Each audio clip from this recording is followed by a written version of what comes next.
मुलांना एवढंच सांगेन, आता आपण ॲडमिशनच्या गणितामध्ये न पडता मार्कांचं गणित तेवढं फिट बसवावं.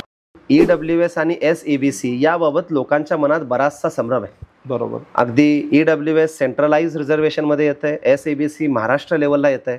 तर सर ह्या दोघात फरक काय? 650-700 हा स्कोर म्हणजे तो मेरिटेशन स्टुडंट आहे. तर माझं पहिल्यांदा त्याला सजेशन राहील की त्यानं एम्सला ट्राय करायचं.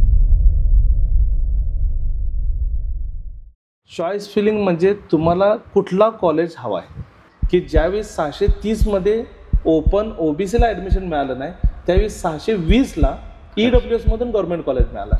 SML म्हणजे स्टेट मेरिट लिस्ट. म्हणजे स्टेटमध्ये जसं मी सांगितलं की 7000 सीट आहे MBBSचे, तर 7000 सीटसाठी तुमचा SML काय? कुठलाही ॲडव्हान्स पैशाचा व्यवहार करणं, कुणालाही पैसे देणं, अशा गोष्टी कुठेही आपण टाळाव्यातच. ह्या आजच्या सगळ्या चर्चेतून मेडिकल ॲडमिशन प्रक्रिया किती गुंतागुंतीची आहे याची जाणीव आम्हाला झाली.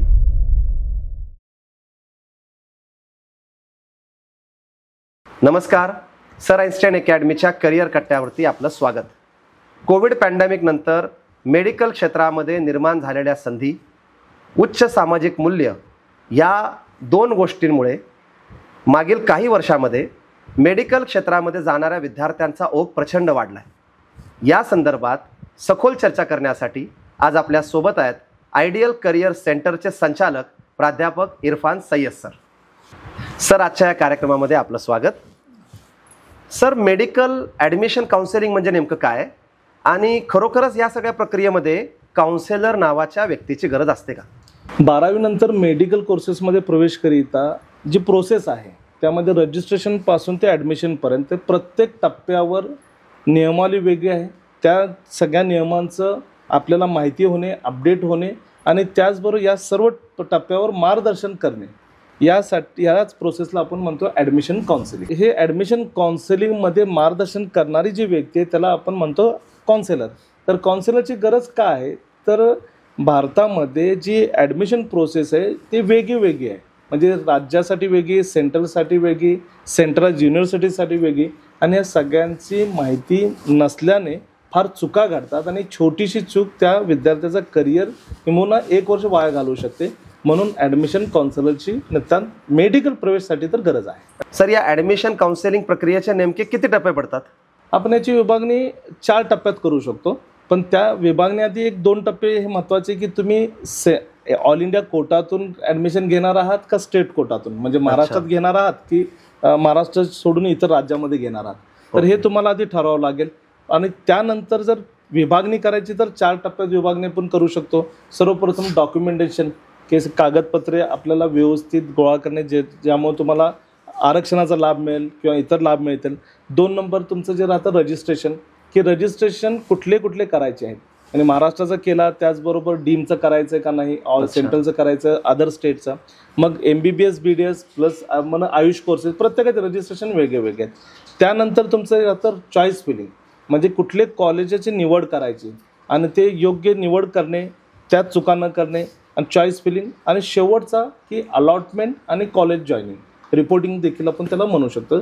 तर हे 4 टप्प्यामध्ये संपूर्ण काउन्सिलिंग प्रक्रिया चालते. अच्छा सर, या काउन्सिलिंग प्रक्रियेची नोंदणी किंवा ह्याची सुरुवात एखाद्या सर्टिफाईड काउन्सिलरकडे आपण नीट परीक्षेच्या अगोदरच करावी का नीट परीक्षेनंतर अप्रोच करावा, याविषयी आपण काय सल्ला द्याल? बघा, नीट परीक्षा ही NTA नॅशनल टेस्टिंग एजन्सी मार्फत घेतली जाते. नीट परीक्षेपूर्वीच कित्येक रजिस्ट्रेशन स्टार्ट होतात. अच्छा. हां, कारण भारतामध्ये सेंट्रलाइज ॲडमिशन प्रक्रिया नाही आहे. प्रत्येक काही संस्थान आहे की त्यांची सेपरेट ॲडमिशन प्रोसेस राहते, जसं फिजिओथेरपीमध्ये आहे किंवा इतर कोर्सेसमध्ये, आणि त्याचबरोबर शासनाची प्रक्रिया वेगळी, डीम्ड युनिव्हर्सिटीज वेगळी, आणि ह्या नीट परीक्षेचे पूर्वीच हे सगळ्या गोष्टी स्टार्ट होतात. तर ॲडमिशन काउन्सिलिंग जर घ्यायची असेल तर नीट परीक्षेपूर्वीच घेतलेली कधीही चांगली. अच्छा सर, आता आपण एक उल्लेख केला की मेडिकल ॲडमिशन प्रक्रियेमध्ये सेंट्रलाइज्ड प्रोसेस नाही आहे, ह्याचं नेमकं कारण काय सर? सेंट्रलाइज प्रोसेस नसण्याचं कारण एक आहे की ऑल ओव्हर इंडियामध्ये जे कॉलेजेस आहेत, गव्हर्नमेंट कॉलेज वेगळे, प्रायव्हेट कॉलेज वेगळे, त्याचबरोबर डीम्ड कॉलेजेस आहेत, या सगळ्यांच्या फीमध्ये तफावत आहे. त्याचबरोबर आरक्षण, कॉन्स्टिट्युशनल आरक्षण आणि स्पेशल आरक्षण. म्हणजे कॉन्स्टिट्युशनल आरक्षणमध्ये आपण OBC, SC, ST त्याचबरोबर EWS हे आरक्षण राहतात. पण स्पेशल आरक्षण जसं महाराष्ट्रामध्ये डोंगरी दाखला जर असेल तुमच्याकडं तर महाराष्ट्रामध्ये तुम्हाला हिली एरिया रिझर्वेशन मिळतो. वेस्ट बेंगालमध्ये स्वातंत्र्य सेनानीचे जे पाल्य आहेत त्यांना फ्रीडम फायटरचं रिझर्वेशन मिळतं. तुम्ही कर्नाटकमध्ये जर गेला तर कर्नाटकमध्ये तुम्हाला NCCचं रिझर्वेशन आहे, नॅशनल कॅडेट कोर्स म्हणून जो होता तर त्याचा रिझर्वेशन आहे. तर हे सगळ्या रिझर्वेशनला तुम्ही एका ठिकाणी मर्ज करू शकत नाही. त्या कारणाने सेंट्रलाइज काउन्सिलिंग आपल्याकडे भारतामध्ये अजून तर नाही आहे, भविष्यात ज्यावेळी येईल त्यावेळी येईल. परंतु आत्ता सध्या 3 टप्प्यात आपल्याला ॲडमिशन प्रोसेस करावी लागते. एक ऑल इंडिया काउन्सिलिंग, त्यानंतर राज्य काउन्सिलिंग आणि त्याचबरोबर दुसरं जे राहतं डीम्ड काउन्सिलिंग. सर, आरक्षणाविषयी आपण चांगला मुद्दा बोललात, त्याविषयी मी नंतर येईल. सध्या काही बेसिक मुद्दे माझ्या समोर येत आहेत आणि त्यातला एक मुद्दा म्हणजे असा की आजच्या काळामध्ये मेडिकल ॲडमिशन घेणं म्हणजे हे मोठं दिव्यच आहे. 100%. सहसा गव्हर्नमेंट कॉलेज लोक प्रेफर करतात आणि प्रायव्हेटच्या फीज हा एक वेगळाच विषय आहे. महाराष्ट्रापुरतं जर बोलायचं झालं तर गव्हर्नमेंट, प्रायव्हेट आणि डीम्ड याबद्दल आपण काही कॉलेजची नावं सांगाल का, जेणेकरून आमच्या प्रेक्षकांना हे कळणं सोपं होईल की ह्या कॉलेजेसची नक्की विभागणी कशी असते. प्रत्येक विद्यार्थीचं, पालकांचं स्वप्न राहतं की माझा पाल्य जो आहे, विद्यार्थी जो आहे तो गव्हर्नमेंट मेडिकल कॉलेजमधूनच MBBS करावा. जसे BJ मेडिकल कॉलेज आपण पुण्यामध्ये ससून हॉस्पिटलला संलग्न आहे, त्याचबरोबर ग्रँड मेडिकल कॉलेज मुंबईचं आहे, सेट GS मेडिकल कॉलेज मुंबईचं. ते बरेचसे मेडिकल हे गव्हर्नमेंट मेडिकल कॉलेज सगळ्यांची पसंती राहते. परंतु मेरिटवर सगळ्या गोष्टी डिपेंड आहेत.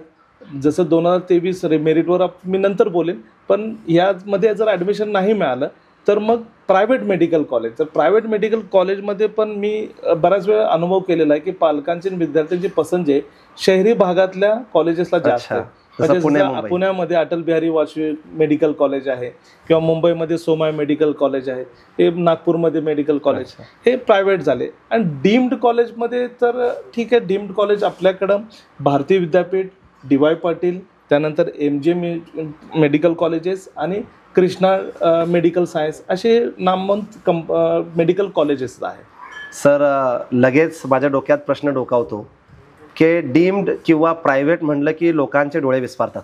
बरोबर. एक सरासरी आपला जो अनुभव आहे त्या वर्षातल्या काउन्सिलिंगचा, एक आमच्या प्रेक्षकांसाठी आम्हाला थोडी माहिती द्यावी की गव्हर्नमेंट कॉलेजेसच्या सरासरी फीज काय असतात, प्रायव्हेट आणि डीम्ड मध्ये नक्की हा आकडा एक टेंटेटिव्हली काय जातो. सर बघा, पहिली गोष्ट की गव्हर्नमेंट कॉलेजची फी कधीच कोण विचारत नाहीये, कारण गव्हर्नमेंट कॉलेजमध्ये ॲडमिशन मिळणं म्हणजेच तुम्हाला काहीच खर्चच नाहीये. की किंवा ओपन कॅटेगरीला 1,65,000, एक अंदाजे 1.5 लाखपर्यंत तुम्ही दर वर्षाची फी धरू शकता.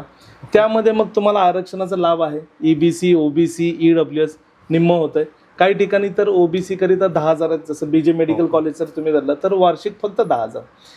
तरी देखील मी आपल्याला समजण्यासाठी की गव्हर्नमेंट कॉलेजचा खरंच दरवर्षीचा 1 लाख रुपये आपण कन्सिडर करूया. परंतु तेच प्रायव्हेट मेडिकल कॉलेजमध्ये ज्यावेळी तुम्ही जाता तर वार्षिक 10 ते 12 लाख ते 14 लाख रुपये दर वर्षाचा खर्च आहे.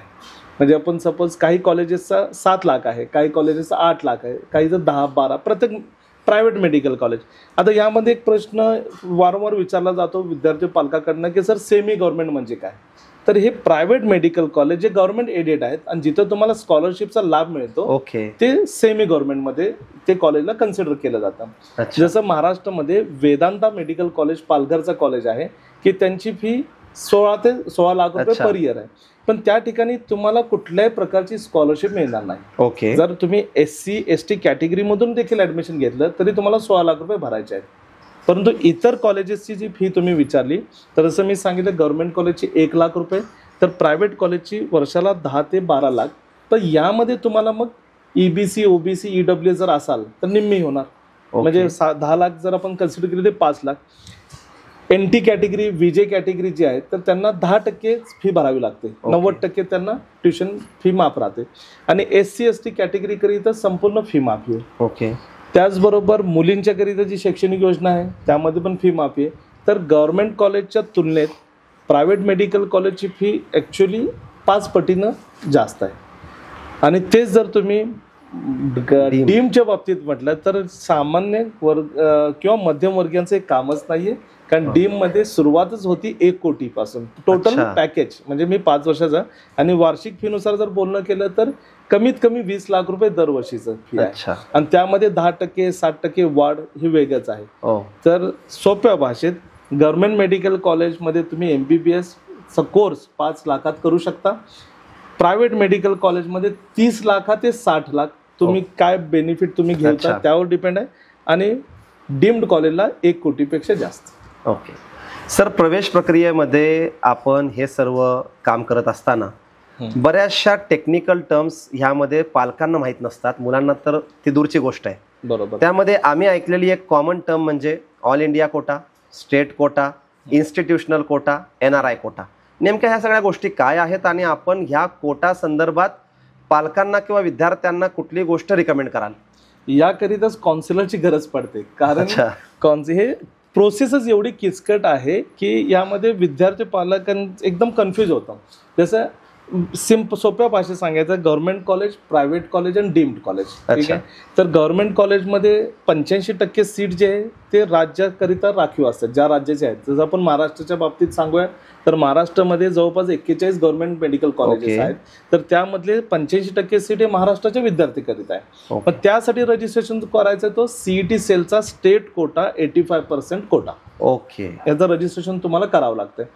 आणि राहिलेले उर्वरित 15 सीट आहेत, त्या 15 सीट करिता महाराष्ट्राच्या विद्यार्थ्यांसह ऑल ओव्हर इंडियाचे विद्यार्थी पात्र आहेत, आणि त्यांनाच त्याकरिता ऑल इंडिया कोटामधून रजिस्ट्रेशन करावं लागेल. अच्छा. परंतु हे रजिस्ट्रेशन करताना एक गोष्ट हे पण लक्षात ठेवा की प्रायव्हेट कॉलेजसाठी हे रजिस्ट्रेशन नाहीये.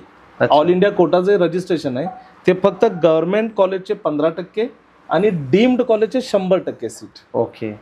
परंतु प्रायव्हेट कॉलेजचे प्रत्येक राज्याचं जे स्वतःचं स्वतंत्र स्टेट काउन्सिलिंग आहे त्यामार्फतच सीट अलॉट होतात. ओके, हा प्रश्न आपण अतिशय सोपा करून आम्हाला सांगितलात, ज्याला आपण ऑल इंडिया किंवा स्टेट कोटा म्हणूयात.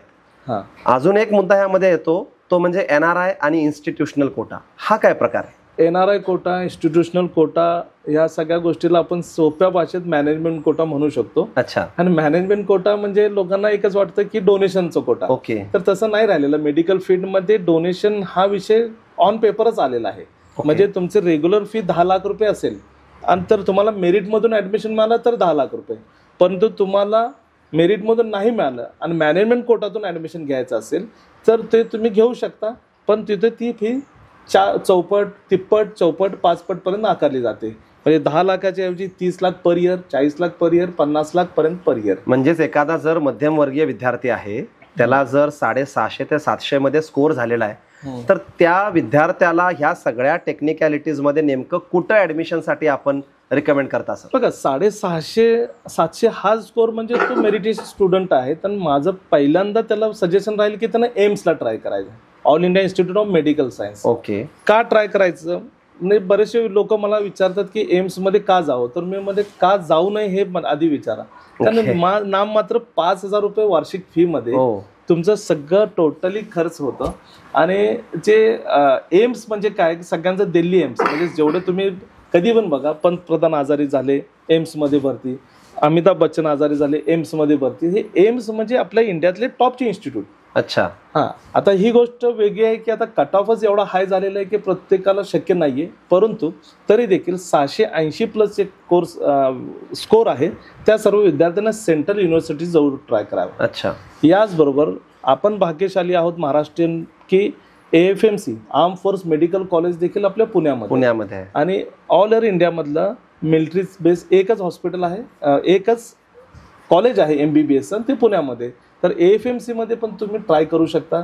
जर तुम्हाला देश सेवेसाठी अर्पण व्हायचं असेल तर ही एक चांगली, मी त्यांना सजेस्ट करेन की AFMC किंवा मग जिप्मर जसं एम्सच्या नंतर एक JIPMER Jawaharlal Institute of Medical Science जे आहे, तर त्यामध्ये पण तुम्ही ट्राय करू शकता. अच्छा. सर, यामध्ये ऍडमिशन घेत असताना काही विद्यार्थी आम्हाला भेटतात आणि कॉलेज चूज करताना ते म्हणतात की हे कॉलेज रिकॉग्नाइज्ड आहे किंवा परमिटेड आहे. तर ह्या टर्म्स नेमक्या काय सांगतात? रिकॉग्नाइज्ड कॉलेज आणि परमिटेड कॉलेज ह्या दोघांमधला नेमका फरक काय आणि कुठलं चांगलं? चांगलं वाईट म्हणण्यापेक्षा कसं एक तर रेटिंग एक राहते. चांगलं वाईट जर आपल्याला म्हणायचं असेल तर नॅशनल रँकिंग जी राहील त्या रँकिंगमध्ये तुम्ही बघितलं तर एक टॉप 50 कॉलेज तुम्ही बघता, परंतु रँकिंग जी आहे त्या रँकिंगमध्ये जेवढे पार्टिसिपेट आहेत तेवढ्यांचीच रँकिंग राहते. ओके. त्यामुळे त्या रँकिंगवरची विश्वासार्हतेच्या बाबतीत पण जरा संशय येतो. परंतु तुम्ही परमिटेड विषय जर म्हटला की कुठल्याही कॉलेजला शासनाची परमिशन घ्यायची असेल तर त्याला विविध नॉर्म्स आहेत. त्या सगळ्या अटी शर्ती पूर्ण केल्यावर त्यांना परमिशन मिळते. परंतु ती परमिशन जी आहे ती एका वर्षापुरतच राहते, टेम्पररी राहते. दरवर्षी तुम्हाला रिन्युअल करावं लागते. तर दरवर्षी तुम्ही नॉर्म्स कंप्लीट करायचं. जोपर्यंत पहिली बॅच पासआउट होत नाही तोपर्यंत तुम्ही परमिटेडच राहणार. त्यानंतर मग तुम्ही रिकॉग्नाइज. अच्छा. म्हणजे जे जुने कॉलेज आहेत ते रिकॉग्नाइज्ड आहेत आणि जे नवीन कॉलेजेस येतात ते परमिटेड असतात. परमिटेड याचा अर्थ असा नाही आहे की ते खराब कॉलेज आहेत किंवा काय, की त्यांना 5 वर्षानंतर ते पण रिकॉग्नाइज होतील. परंतु ॲडमिशन घेण्यापूर्वी तुम्ही जरूर बघा की ते कॉलेजचे संचालक मंडळ कोण आहेत किंवा काय कुठल्या ट्रस्ट मार्फत चालवला जातो, त्या ट्रस्टचं यामध्ये मेडिकल फील्डमध्ये काय योगदान आहे हे पाहणे गरजेचं. खूप सुंदर सांगितलं सर आपण. मागे एकदा चर्चेत उल्लेख केल्यानुसार स्कोर आणि रँक ह्याचं कोरिलेशन नेमकं काय? कारण आपल्यालाही कल्पना आहे मागील 3-4 वर्षापासून जो काही संख्या आहे नीट देणाऱ्यांचा तो प्रचंड वाढत चालली. बरोबर. आणि मग त्या संख्येमध्ये एकूणात रँक आणि मार्कांचं नेमकं कोरिलेशन आपण कसं पाहता आणि नक्की ह्यातलं सुपेरियर काय आणि त्या दोन्ही गोष्टींकडे विद्यार्थ्यांनी आणि पालकांनी कसं पाहावं? बघा, स्कोर आणि रँक हे ह्यामध्ये संभ्रमावस्था एवढी आहे की शेवट पण विद्यार्थ्याचं कन्फ्युजनच राहतं. साधं सिंपल उदाहरण जर ह्याच्यात सर द्यायला गेलं ना की महाराष्ट्रात 7,000 सीट आहे. म्हणजे याचा अर्थ असा आहे 7,000 MBBS सीट आहे. ओके. तर याचा अर्थ काय की 7,000 रँक पर्यंत जे आहेत त्यांनाच MBBS सीट मिळणार. 7,000च्या नंतरवाल्यांना मिळणारच नाहीये. मग 7,000 रँक मागच्या 2023ला जर बघितला तर 7,000 रँक 510 रँक 7,000 होता, पण यावेळी 600 रँक 7,000 होता. तर रँक फिक्सच आहे, 7,000च सीट आहे. जेवढे सीट असतील तेवढे रँक. अच्छा, म्हणजे स्कोर वाढला की रँक खाली जातो? नाही, स्कोर मेरिट वाढलं तर ओव्हरऑल जे मेरिट आहे तो जर वाढला तर रँक खाली जातो. म्हणजे या वर्षी म्हणजे 2024च्या काउन्सिलिंग मध्ये विद्यार्थ्यांना मार्क भरपूर होते, परंतु दुर्दैवानं रँक खाली आल्या कारणाने ऍडमिशन. आता या रँक बरोबरच येतं की state merit list. Okay. SML हे रँक जे ऑल इंडिया रँक हे ऑल ओव्हर इंडिया साठी राहतं. SML म्हणजे स्टेट मेरिट लिस्ट. म्हणजे स्टेटमध्ये जसं मी सांगितलं की 7,000 सीट आहे MBBS चे, त्या 7,000 सीटसाठी तुमचा SML काय एक पहिला तो. परंतु त्यानंतर त्यामध्ये आरक्षणाचं वेगळं राहतं की कॅटेगरी रँक किती आहे. म्हणजे OBC मध्ये तुमचा रँक कितवा येतो, एक नंबर. आता जे 720 पैकी 715 मार्क्स घेतलेला विद्यार्थी OBCचा, तर तो रँकवर ऑल इंडिया रँकवर 1 नंबरला नाहीये. ओके. तो पण महाराष्ट्रामध्ये तो OBC मध्ये 1 रँकला आहे. अच्छा. कारण महाराष्ट्रामध्ये तो OBCचा पहिला आहे. त्याचा फायदा त्याला स्टेट काउन्सिलिंग मध्ये होतो. अच्छा. तर या पद्धतीनं ranking, all India ranking, state merit list आणि त्यानंतर कॅटेगरी रँक. ऍडमिशन प्रक्रिया आली की अनायसे मुद्दा रिझर्वेशनचा येतोच. हो. मेडिकल प्रवेश प्रक्रियेमध्ये नेमके किती प्रकारचे रिझर्वेशन्स आहेत आणि ह्याला जोडून काही 2-3 गोष्टी आहेत. तर पहिला मुद्दा, मेडिकल प्रवेश प्रक्रियेमध्ये किती प्रकारचे आरक्षणं म्हणजेच रिझर्वेशन्स आहेत आणि त्यासाठी लोकांनी नेमके कोणकोणते डॉक्युमेंट नेहमी तयार ठेवावेत? बघा, आरक्षणाच्या बाबतीत सेंट्रलचे आरक्षण वेगळे आहेत आणि स्टेटचे वेगळे आहेत. प्रत्येक ठिकाणी ह्यामध्ये थोडासा चेंजेस आहेत. जर सेंट्रलमध्ये आपण बघायला गेलं तर open, EWS, OBC, NCL, OBC, NCL, SC, ST एवढेच आरक्षण आहेत. परंतु आपण महाराष्ट्र राज्यामध्ये जर बघितलं तर आपल्याकडे NTB, NTC, NTD, VJ हे जे कॅटेगरी आहेत, तर हे सर्व कॅटेगरी सेंट्रलमध्ये नाही आहेत. तर हे सेंट्रलमध्ये OBC, NCL मध्ये मोडतात. अच्छा. पण OBC, NCL म्हणजे काय, नॉन क्रिमिनल. म्हणजे तुमचं उत्पन्न मर्यादा 8 लाखापेक्षा जास्त नसावी. ते नॉन क्रिमिनल, त्या वर्गाला नॉन क्रिमिनल आपण म्हणतो. मग ह्या सगळ्यांनी 3 डॉक्युमेंट, कास्ट सर्टिफिकेट तर सगळ्यांच्याकडे राहतो. कास्ट सर्टिफिकेट, कास्ट व्हॅलिडिटी महत्वाची प्रत्येकासाठी. महाराष्ट्रातल्या प्रत्येक विद्यार्थ्याचे SC, ST सोडून, SC, ST ला हे caste validity, non criminal caste validity लागू नाहीये. कास्ट व्हॅलिडिटी त्यांना पण आहे पण तो दरवर्षी लागू नाहीये. ओके. नॉन क्रिमिनल लागू नाही, कास्ट व्हॅलिडिटी सगळ्यांना लागू आहे. तर हे कास्ट व्हॅलिडिटी कंपल्सरी. जर तुमच्याकडे कास्ट व्हॅलिडिटी नसेल आणि तुम्हाला ऍडमिशन OBC मधून मिळाला किंवा त्या कास्टमधून आणि ऍडमिशनच्या वेळी जर डॉक्युमेंट नसेल तर अजून एक गैरसमज आहे लोकांचा की आम्ही त्यावेळी ओपन कॅटेगरीमधून ॲडमिशन घेऊ किंवा ओपन कॅटेगरीची फी भरू, असं होत नाहीये. तुमचं मिळालेलं admission on the spot cancel होतं. अच्छा सर, ह्यामध्ये जोडून 2-3 अतिशय सेन्सिटिव्ह प्रश्न आहेत. आजकाल EWS आणि SEBC याबाबत लोकांच्या मनात बराचसा संभ्रम आहे. बरोबर. अगदी EWS सेंट्रलाइज रिझर्वेशनमध्ये येत आहे, SEBC महाराष्ट्र लेवलला येत आहे. तर सर ह्या दोघात फरक काय, आणि एक विद्यार्थी या दोघांचा एकाच वेळेस लाभ घेऊ शकतो का, किंवा ती गोष्ट त्यासाठी व्हॅलिड आहे का? हां, SEBC हे महाराष्ट्र राज्यामध्ये दिलेलं मराठा समाजाला आरक्षण आहे, तर हे सेंट्रलमध्ये येत नाहीये. ओके. अशा विद्यार्थ्यांना मागच्या वर्षी महाराष्ट्र सरकारनं या सर्वांना SEBCचा आरक्षणाचा लाभ देण्यासाठी आरक्षणाचे सर्टिफिकेट दिले. अच्छा. परंतु सेंट्रल करिता यांना EWS सर्टिफिकेट दिला जातो. ओके. कारण 8 लाखापेक्षा पण त्या कुणाला SEBC म्हणजे मराठा समाजाचा तो विद्यार्थी ज्याचे वार्षिक उत्पन्न 8 लाखापेक्षा कमी असेल त्याला EWSचा बेनिफिट तो सेंट्रलमधून घेऊ शकतो आणि राज्यामधून तो स्टेट SEBCचा घेऊ शकतो. याच कारणामुळे काय झालं की EWS मध्ये मागच्या वर्षी सगळ्यांचा म्हणजे चांगलाच बेनिफिट झाला. कारण हे सर्व विद्यार्थी मराठा समाजाचे विद्यार्थी जे होते EWS मधून लाभ घेत होते. आता त्यांना SEBC मिळाल्यानंतर ते EWS मधून बाहेर पडले. राज्यामधून राज्याचं EWS सर्टिफिकेट त्यांना मिळत नाही. त्याचबरोबर जे कुणबीमध्ये गेले, सगळे सोयरींचा दाखला घेऊन किंवा हे कुणबीमध्ये गेले ते OBC मध्ये गेले. मग ते OBC 19% रिझर्वेशन मध्ये, मग ते पण EWS मधून. मग मागच्या वर्षी मला चांगले केसेस अनुभव आहेत की ज्यावेळी 630 मध्ये ओपन OBCला ऍडमिशन मिळालं नाही त्यावेळी 620ला EWS मधून गव्हर्नमेंट कॉलेज मिळालं. अच्छा. तर ह्या चेंजेस होत राहतात. परंतु ओपन OBC आणि EWS या 3 कॅटेगरीमध्ये आता फारसा फरक राहिलेला नाहीये. Merit base. पण फीस मध्ये तुम्हाला फरक राहतो. 50%, 100% फी माफी वेगळ्या. परंतु पालकांनी ह्या सर्व प्रोसेसमध्ये ह्याचा लाभ घेण्यासाठी नेमकी कोणकोणती कागदपत्र कोणकोणत्या टप्प्यावरती तयार करावीत, ह्याविषयी आपण काय सांगाल? यामध्ये बघा, कॅटेगरी सर्टिफिकेट, नॉन क्रिमिनल आणि कास्ट व्हॅलिडिटी ह्या 3 महत्त्वाचे डॉक्युमेंट आहे. या 3 पैकी एकही नसेल तर तुमचं मिळालेलं कॅटेगरीतलं ऍडमिशन कॅन्सल होऊन जातं, ऑन द स्पॉट कॅन्सल होतं. तर हे सगळे डॉक्युमेंट्स पालकांनी विशेषतः नीटचे परीक्षेपूर्वीच तयार करावेत. परंतु EWS म्हणा किंवा इन्कम सर्टिफिकेट म्हणा, हे जे डॉक्युमेंट आहेत हे दरवर्षी व्हॅलिडिटी संपून जाते. 31 मार्चला ते व्हॅलिडिटी संपते. तर तुम्ही हे तपासा की तुम्ही जे डॉक्युमेंट काढलेलं आहे ते पुढच्या वर्षीच्या मार्चपर्यंत व्हॅलिड आहे का. ओके. म्हणजे तुम्हाला मागच्या वर्षीचं डॉक्युमेंट यावर्षी चालणार नाही. परंतु व्हॅलिडिटीला वेळ जर लागत असेल तर ॲप्लाय केलेली रिसिट देखील तुम्हाला चालेल. म्हणजे एक प्रश्न असाच वारंवार येत होता काउन्सिलिंगच्या दरम्यान की सर माझ्याकडे हे डॉक्युमेंट नाही आहे आत्ता, तर परंतु माझी कास्ट OBC आहे पण माझ्याकडे OBCची व्हॅलिडिटी नाही आहे. अच्छा. तर मी त्यांना एकच सजेस्ट केलं की तुम्ही ॲप्लाय करा आणि ते रिसिट जोडा. सपोज आता EWS मध्ये आहे, उत्पन्न 8 लाख, उत्पन्न मर्यादा 8 लाखापेक्षा कमी आहे, परंतु EWSचं सर्टिफिकेट नाही आहे आणि ॲप्लाय केल्यानंतर 1 महिना लागणार सेतूमधून, तर काही गरज नाही, 1 महिन्यानं भेटू दे.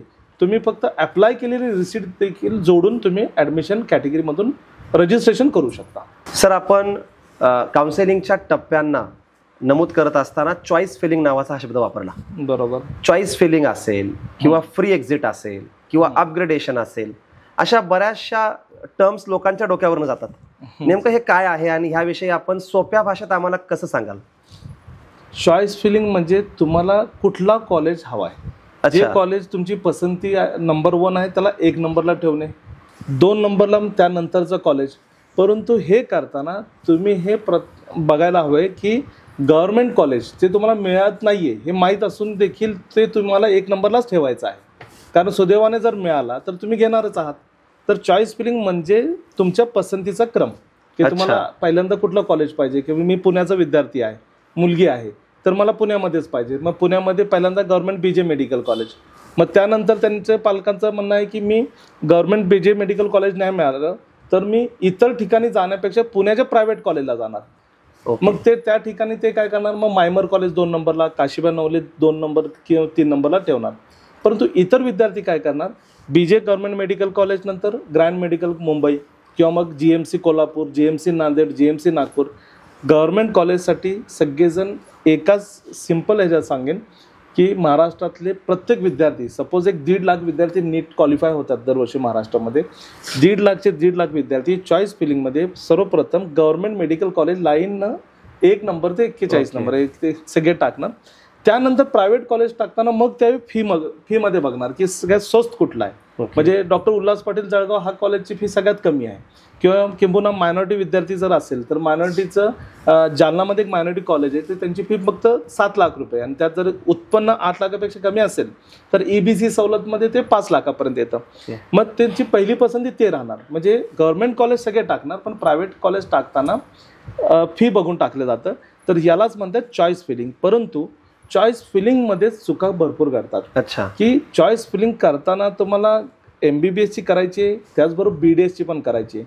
म्हणजे आता काही कॉलेज असे आहेत जसं DY पाटील, MBBS पण आहे, BDS पण आहे. मग तुम्ही टाकताना फक्त DY पाटील बघता आणि त्याचा कोड नंबर बघत नाहीये. अच्छा. तर 2-3 केसेसमध्ये असं झालं की विद्यार्थ्यांना फक्त DY पाटील नाव बघितलं, पण हे बघितलं ना की हा कॉलेज BDSचा आहे आणि त्यानं त्याला सिलेक्ट केला. त्याचे स्कोर चांगला होता, त्याला MBBS मिळायचं होतं, पण त्यानं चुकून BDS सिलेक्ट केला, मग त्याला BDS मिळाला. आणि तो राऊंड होता 3रा. आणि 3ऱ्या राऊंडमध्ये विषय असा आहे की एकतर तुम्ही तो कॉलेज घ्यायचा किंवा त्या वर्षीच्या काउन्सिलिंग मधून बाहेर पडता. अर्थातच यासाठी खऱ्या अर्थानं काउन्सिलरची गरज का आहे हे इथं नमूद होतं. सर, फ्री एक्झिट आणि अपग्रेडेशन हे कॉन्सेप्ट ह्याच मला वाटतं प्रोसेसचा भाग रिलेटेड आहे. हे काय नेमकं? जे तुम्ही ज्यावेळी चॉईस फिलिंग केल्यानंतर त्यानुसार तुम्हाला सीट अलॉट होते मेरिटनुसार. आता चॉईस फिलिंग मध्ये पण काही विद्यार्थी यामध्ये वेगळंच शक्कल लढवतात की सगळेजण क्रमवारीत चॉईस फिलिंग करताय तर मी उलटं करेन. तर तुम्ही उलटं सुलटं काही करा, तुमचा ज्यावेळी ऑल इंडिया रँकनुसार नंबर येणार त्याचवेळी तुम्हाला सीट जर असेल तर अलॉट होणार. अच्छा. तर ठीक आहे, तुम्हाला सीट अलॉट झाली मेरिटनुसार, तर सीट अलॉट झाली, तुम्हाला तो कॉलेज पसंत असेल तर तुम्ही तो कन्फर्म करायचा आहे, म्हणजे जाऊन ॲडमिशन घ्यायचं आहे. परंतु तुम्हाला जर असं वाटत असेल की आता मला प्रायव्हेट कॉलेज मिळालेलं आहे, मला गव्हर्नमेंट मिळू शकेल, किंवा गव्हर्नमेंट कॉलेज आता मी पुण्याचा विद्यार्थी मला नंदुरबारचं मिळालेलं आहे आणि मला बारामतीचं पुण्याच्या जवळचं मिळू शकेल, तर तुम्हाला ते कॉलेज पण सोडायचं नाही आहे, तर त्या अशावेळी तुम्ही अपग्रेडेशनची सुविधा वापरू शकता. अपग्रेडेशनमध्ये तुम्ही ते कॉलेज रिझर्व करून पुढच्या राऊंडमध्ये जाऊ शकता. परंतु तुम्हाला जर एवढा विश्वास आहे की आत्ता मिळालेलं मी कॉलेज जर सोडलं तरी पुढच्या राऊंडमध्ये मला ॲडमिशन मिळणारच आहे, ही जर खात्री असेल तर तुम्ही फ्री एक्झिटचं ऑप्शन घेऊ शकता. काही करायचं नाही आहे, ऑटोमॅटिक ती मिळालेली सीट कॅन्सल होते. खूप छान सर, अतिशय सोपं आपण सांगितलं. एकूणातच मेडिकल क्षेत्रामध्ये करिअर करू इच्छिणाऱ्या बऱ्याचशा विद्यार्थ्यांची आणि पालकांची गोची अशी आहे की आर्थिक बाजू. आपण आधीच नमूद केलं की फक्त 41 मेडिकल कॉलेजेस आहेत महाराष्ट्रामध्ये गव्हर्नमेंट. अर्थातच मुलांचा लोंढा पाहता प्रत्येकाला तेच कॉलेज मिळणं शक्य नाही. मग अशा वेळेस या आर्थिक बाबी नेमक्या जुळवायच्या कशा? आय मीन, शासकीय काही यासाठी योजना आहेत का, किंवा अशा काही गोष्टी आहेत का की ज्यामध्ये एखाद्या मध्यमवर्गीय पालकाला किंवा ज्याचं उत्पन्न कमी आहे अशा विद्यार्थ्यांना सुद्धा ह्या कॉलेजेसमध्ये एंट्री मिळेल, ज्या माध्यमातून त्यांना कुठेतरी शासकीय योजनांची सवलत मिळेल किंवा त्यातून त्यांना कुठेतरी दिलासा मिळेल? याविषयी आपण हे म्हणजे मुलांचं ॲडमिशन आणि अर्थकारण ह्याची मध्यमवर्गीय व्यक्तीने नेमकी सोय कशी करावी ह्याबद्दल काय सांगाल? बघ, यामध्ये वैद्यकीय क्षेत्र म्हटले खर्चाची बाजू हे जग जाहीर आहे, परंतु सर्व गोष्टी मेरिटवर आहे. Merit is the only solution. तुमच्याकडे मेरिट जर असेल तर तुम्हाला गव्हर्नमेंट कॉलेजमध्ये सर्व सुविधा उपलब्ध आहे, नाममात्र शुल्कमध्ये 10,000 20,000 वार्षिक खर्च आहे. परंतु एक आहे की स्पेशल मुलींच्यासाठी, म्हणजे मी जसं सांगितलं की महाराष्ट्रामध्ये 41 गव्हर्नमेंट कॉलेज आहे, 23 प्रायव्हेट कॉलेज आहे. तर मुलींच्यासाठी महाराष्ट्रातल्या त्या 23 प्रायव्हेट कॉलेज पण गव्हर्नमेंट असल्यागत आहे, कारण त्यांना 100% फी माफीची योजना जी मागच्या वर्षी सरकारनं जाहीर केली होती त्याचा संपूर्ण लाभ मिळत आहे. आणि ते लाभ जर घ्यायचा असेल तर त्यामध्ये फक्त एवढंच आहे की आरक्षित प्रवर्गातील म्हणजे EWS, EBC, OBC किंवा NTVJ कुठल्याही कॅटेगरीची मुलगी असेल तर त्याला पहिल्यांदा 50% फी माफी होती, तर 100% फी माफी आहे. आणि विशेषतः तुम्ही जर बघितला तर 65% मुलींचा सहभाग आहे ॲडमिशनमध्ये किंवा मेरिटमध्ये, तर त्यांना एक सुविधा दिलेली आहे 100% फी माफी योजना. इतर जे मुलं आहेत तर त्या सगळ्यांना जर फी माफी किंवा कन्सेशन स्कॉलरशिप घ्यायचं असेल, फ्रीशिप घ्यायचं असेल तर उत्पन्न मर्यादा 8 लाखापेक्षा कमी होती. आता शासनाने, महाराष्ट्र राज्य सरकारनं केंद्राला एक याचिका केलेली आहे की 8 लाखाऐवजी 12 लाख कन्सिडर करण्यात यावं, स्लॅब वाढवावा. जर ते झालं तर सगळ्यासाठी अपेक्षा करूयात, ते नक्कीच अपेक्षा करूया. परंतु एक GR पण आलेला आहे मागच्या वर्षी की जे आरक्षित प्रवर्गातील विद्यार्थी आहेत त्यांना जर नॉन क्रिमिनल सर्टिफिकेट असेल तर तुम्हाला मग NCL उत्पन्न दाखल्याची गरज नाही. अच्छा, म्हणजे हा निर्णय नक्कीच, हा निर्णय खूप लोकांना ह्याचा लाभ मिळाला. म्हणजे ज्या लोकांचं उत्पन्न 12 लाख 13 लाख 15 लाख आहे त्या सगळ्यांना पण या GR योजनेचा लाभ मिळाला. आणि त्यांच्या सगळ्यांची फी जी आहे 60 लाख ऐवजी 30 लाख आता होणार. चला, आपण बऱ्याचशा मुद्द्यांना एक चांगलंच डिस्कस केलेलं आहे. तरी सुद्धा काही मुद्दे ह्या पलीकडचे राहतात की महाराष्ट्रामध्ये ज्या विद्यार्थ्यांना ॲडमिशन मिळत नाहीत, बरेचसे विद्यार्थी बाहेर जाण्याचा विचार करतात. परंतु यामध्ये पुन्हा तीच टर्म पुन्हा येते, ओपन स्टेट आणि क्लोज्ड स्टेट. ही नेमकी काय बाब आहे सर? महाराष्ट्रामध्ये नाही मिळालं तर महाराष्ट्राच्या बाहेर मग जवळच राज्य आहे ते कर्नाटक ओपन स्टेट आहे, तामिळनाडू, केरळ हे सगळे ओपन स्टेट आहे. क्लोज स्टेटमध्ये मध्य प्रदेश आणि मध्य प्रदेश क्लोज स्टेट आहे, गुजरात क्लोज स्टेट आहे. क्लोज स्टेटचा अर्थ काय की तिथं फक्त स्थानिक विद्यार्थीच ॲडमिशन घेऊ शकतात, म्हणजे त्या राज्याचा विद्यार्थी. मग महाराष्ट्र स्वतः सगळ्यासाठी क्लोज स्टेट आहे ना. ओके. महाराष्ट्रामध्ये इतर राज्याचे विद्यार्थी ॲडमिशन 85% मध्ये घेऊ शकत नाही. 85% म्हणजे स्टेट कोटा आणि 15% म्हणजे ऑल ओव्हर इंडियाचा कोटा. ओके. मग ते ऑल ओव्हर इंडियाचा कोटा फक्त गव्हर्नमेंटला राहतो, गव्हर्नमेंट कॉलेजला. प्रायव्हेट कॉलेजला तो कोटा मॅनेजमेंटचा राहतो. म्हणजे जी फी 1 कोटी रुपयाच्या आसपास जे बजेट आहे तो कोटा राहतो. म्हणजे महाराष्ट्र पण इतरांसाठी क्लोज आहे. ओके. मग महाराष्ट्राच्या विद्यार्थ्याला जर इतर राज्यात जायचं असेल तर त्या राज्याचं रजिस्ट्रेशन करणं बंधनकारक आहे. अच्छा. महाराष्ट्रामध्ये सपोज 60 लाख रुपये फी आहे कोर्सची, सगळीकडे एक समान फी आपण कन्सिडर करूया की 60 लाखचा आकडा कन्सिडर करूया. महाराष्ट्राच्या प्रायव्हेट कॉलेजला 60 लाखमध्ये त्या विद्यार्थ्याचा ॲडमिशन जर झाला तर त्याला नियमाप्रमाणे OBC EWS EBC असेल तर 30 लाख, SC ST असेल तर 0, NT असेल तर 0, मुली गर्ल कॅन्डिडेट असेल तर 0. म्हणजे त्या ठिकाणी फक्त 1 लाख रुपये खर्च येतो डेव्हलपमेंट फीचा. परंतु ह्या सगळ्या सुविधा तुम्हाला फक्त महाराष्ट्र पुरतच मर्यादित आहे. इतर राज्यात तुम्हाला ह्या कुठल्याही कॅटेगरीचा बेनिफिट मिळणार नाही. म्हणजे मग असं आहे की जर एखादा महाराष्ट्रातला विद्यार्थी त्याचं मेरिट कमी आहे अथवा त्याची चॉईस महाराष्ट्रात फुलफिल होत नाही, अशा वेळेस जर तो बाहेरच्या राज्यामध्ये ऑफकोर्स ओपन स्टेटमध्ये प्रवेश घेत असेल तर त्याला स्कॉलरशिपचा लाभ होणार का नाही? नाही मिळणार. कुठल्याही स्कॉलरशिपचा लाभ मिळणार नाही, कारण महाराष्ट्र शासनाच्या स्कॉलरशिपचा लाभ मिळणार नाही. परंतु सेंट्रल स्कॉलरशिपचा 100% लाभ मिळेल. नॅशनल स्कॉलरशिप पोर्टलमध्ये विविध मेरिट कम इन स्कॉलरशिप आहे किंवा इतर स्कॉलरशिप त्याचा लाभ मिळू शकेल. परंतु महाराष्ट्राची जी स्कॉलरशिप आहे त्याचा लाभ नाही. याचा अर्थ केंद्र सरकारचा जो EWS कॉन्सेप्ट आहे तो बाहेरच्या स्टेटला सुद्धा इक्वली लागू आहे. तो लागू आहे, परंतु गव्हर्नमेंट कॉलेजला. अजून इथेच सगळ्यांचा संभ्रम निर्माण होतोय की प्रत्येक पॅरेंटला हे वाटतं की मी सेंट्रलचा सर्टिफिकेट 10%चा काढलेला आहे EWSचा, म्हणजे जर मी इतर राज्यामध्ये प्रायव्हेटला ऍडमिशन घेतलं तरी मला 10%चा आरक्षण फायदा मिळेल. अजिबात नाही सर. एकूणात ऍडमिशन प्रवेश प्रक्रिया जवळून पाहत असताना महाराष्ट्राच्या बाहेर सुद्धा जाण्याचं प्रमाण आज प्रचंड आहे. स्पेशली आपल्या भागामध्ये कर्नाटककडे जाणं किंवा त्या राज्यामध्ये स्पेशली BAMS सारखे कोर्स प्रिफर करणं, हा नेमका काय प्रकार आहे आणि ह्याविषयी आपलं नेमकं सल्लं काय आहे, म्हणजे ह्याविषयी आपलं मत काय आहे? बघा, महाराष्ट्रामध्ये ज्यावेळी तुम्हाला ऍडमिशन मिळत नाही तर तुम्हाला साहजिकच आहे, जर तुम्ही रिपीट केलं असेल, बरेचसे विद्यार्थी 2-2, 3-3 वेळा रिपीट करतात MBBS साठी.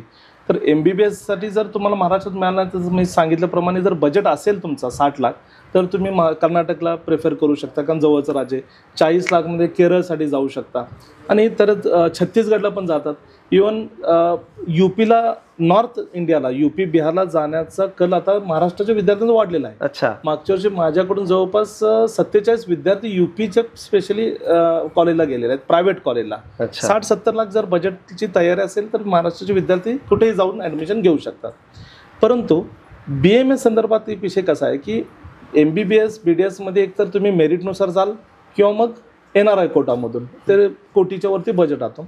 पण BAMS मध्ये महाराष्ट्रामध्ये जे कॉलेजेस आहेत तर त्यांचा पण कट ऑफ शक्यतो 350च्या आसपास राहतो. 350 पेक्षा कमी जर स्कोर असेल आणि तुम्हाला BAMS घ्यायचं असेल तर तुम्हाला इन्स्टिट्यूट कोटामधून घ्यावं लागतं. आणि इन्स्टिट्यूट कोटाची फी जी आहे तिप्पट आहे. म्हणजे 2 लाख रुपये एका वर्षाची जर फी असेल तर इकडे तुम्हाला 6 लाख रुपये. मग 6 गुणिले 4.5 म्हणजे 27 लाख रुपयेचं जवळपास ही रेग्युलर फी शासनाने ठरवलेली आहे. हॉस्टेल सोडून फीस रेग्युलरिंग ऑथॉरिटी FRA त्याला म्हणतात. FRAने ठरवून दिलेली ही फी आहे हॉस्टेल मेस सोडून.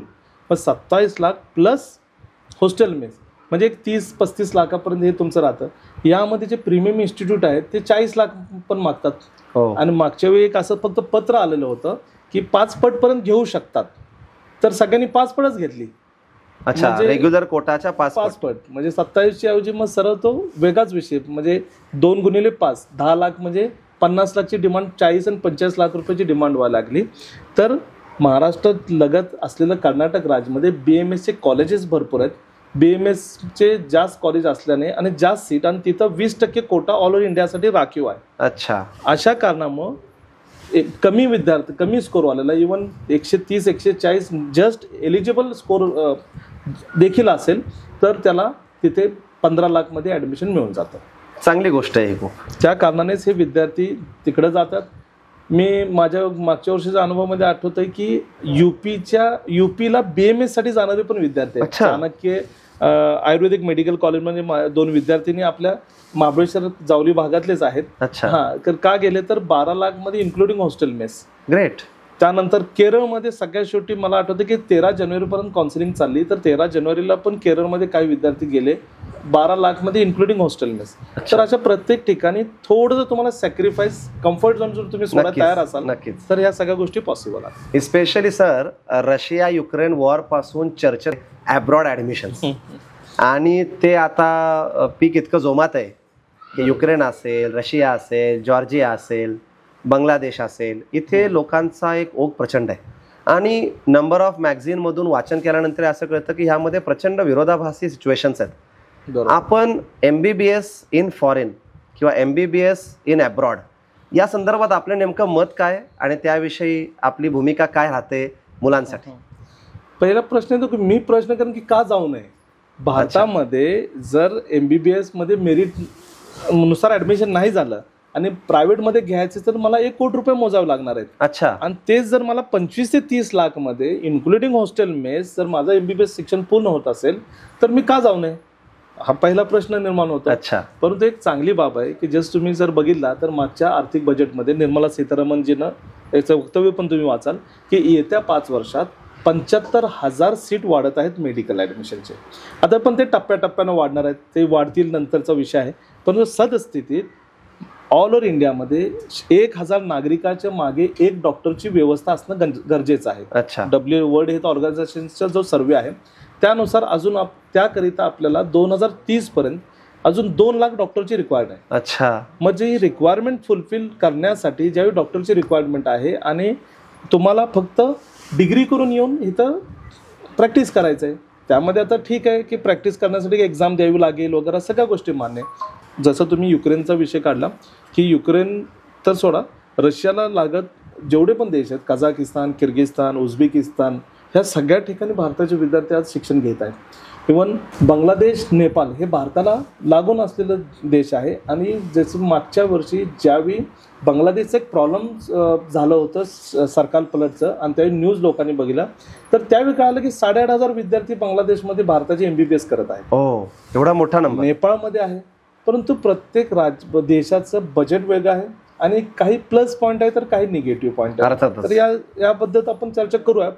परंतु जॉर्जिया पण जाण्याचा ओघ वाढलेला आहे युरोप कंट्री म्हणून. व्हिएतनाममध्ये पण तर तुम्ही बघितलं तर व्हिएतनाममध्ये इंडियन करन्सीपेक्षा तिथली करन्सी, म्हणजे इंडियन करन्सीमध्ये तुम्ही जर शिकायचं म्हटलं व्हिएतनाममध्ये तर फार स्वस्तात होतं. तर असे बरेचसे इवन चायनाकडून पण आलेले विद्यार्थी आहेत. परंतु आता काय आहे की कोविडपासून चायनाकडे बघण्याचा दृष्टिकोन बदललेला आहे भारतीय नागरिकांचा. परंतु असो, संधी भरपूर आहेत. परंतु एक लक्षात घ्या की पहिली प्रायोरिटी तुमची इंडियाच राहते. परंतु तुम्हाला MBBSच जर करायचं असेल आणि रिपीट करून देखील तुम्हाला ॲडमिशन मिळत नसेल तर तुमच्यासाठी ॲब्रॉडचे सर्व दार ओपन आहेत. नक्कीच सर. मेडिकल ॲडमिशन काउन्सिलिंगमध्ये बरेच वर्ष काम करत असताना आम्हाला खरोखरच अभिमान वाटतो की मागील 1 वर्षात केवळ 8,500 विद्यार्थ्यांना आपण फ्री ॲडमिशन काउन्सिलिंग केलं आहे. आणि ह्यामध्ये पेड कॅटेगरीज असतात, त्याहीमध्ये आपण जवळपास 650+ विद्यार्थी आणि पालकांसोबत जोडला गेला होता. सर, एखाद्या विद्यार्थ्याला जर ह्या काउन्सिलिंगमध्ये जॉईन व्हायचं असेल तर नेमकं आपलं काउन्सिलिंग कसं चालतं, कुठं कुठं चालतं, आणि त्यासाठी लोकांनी संपर्क कसा करावा? मेडिकल ॲडमिशन आयडियलचं जे काउन्सिलिंग आहे ते आयडियल काउन्सिलिंग तर ओव्हरऑल तर सगळ्यात महत्त्वाचं फ्रीमध्ये आहे.